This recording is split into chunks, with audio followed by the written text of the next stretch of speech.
ప్రభైన యేసుక్రీస్తు నామమున అందరికీ శుభములు. ఆరాధనను చేస్తున్నామంటే ముందు మనకి మనం పరీక్షించుకోవాల్సిన అవసరం ఉంది. బహిరంగ కనబడేటటువంటి ఒక జుత్తు కటింగ్నే మనం అంత రకంగా మలుచుకుంటే అంతరంగం ఏ రకంగా ఉంటుందో ఆలోచిస్తూనే వానికి ఎందుకు పాటలు పాడాలి? దేవుని వాక్యం ఏమంటుంది అంటే హెచ్చరించబడాలి. ఒక వ్యక్తి సరిదిద్దబడాలి. ఒక వ్యక్తిలో ఒక మార్పు రావాలి.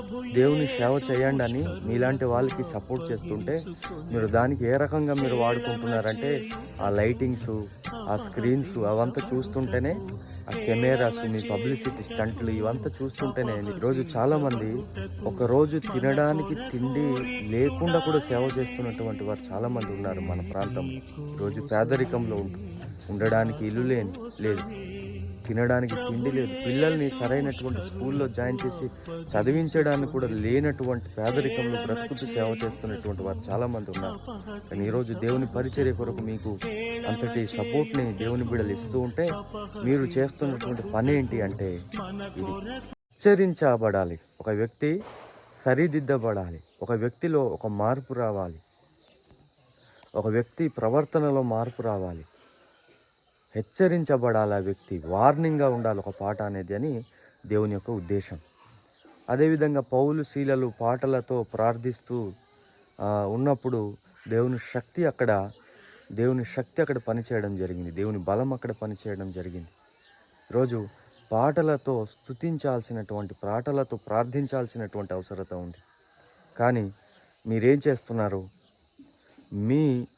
మీ పబ్లిసిటీ కోసం ఈరోజు దేవుని సేవ చేయండి అని మీలాంటి వాళ్ళకి సపోర్ట్ చేస్తుంటే మీరు దానికి ఏ రకంగా మీరు వాడుకుంటున్నారంటే ఆ లైటింగ్స్, ఆ స్క్రీన్స్ అవంతా చూస్తుంటేనే, ఆ కెమెరాస్, మీ పబ్లిసిటీ స్టంట్లు ఇవంతా చూస్తుంటేనే నిజంగా ఈరోజు చాలామంది ఒకరోజు తినడానికి తిండి లేకుండా కూడా సేవ చేస్తున్నటువంటి వారు చాలామంది ఉన్నారు మన ప్రాంతంలో.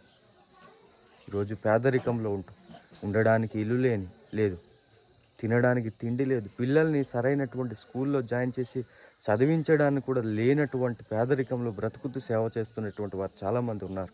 కానీ ఈరోజు దేవుని పరిచర్య కొరకు మీకు అంతటి సపోర్ట్ని దేవుని బిడ్డలు ఇస్తూ ఉంటే మీరు చేస్తున్నటువంటి పని ఏంటి అంటే ఇది. మీరు ఆ రకమైనటువంటి వ్యవహార శైలిని బట్టి ఏం సంపాదించగలం?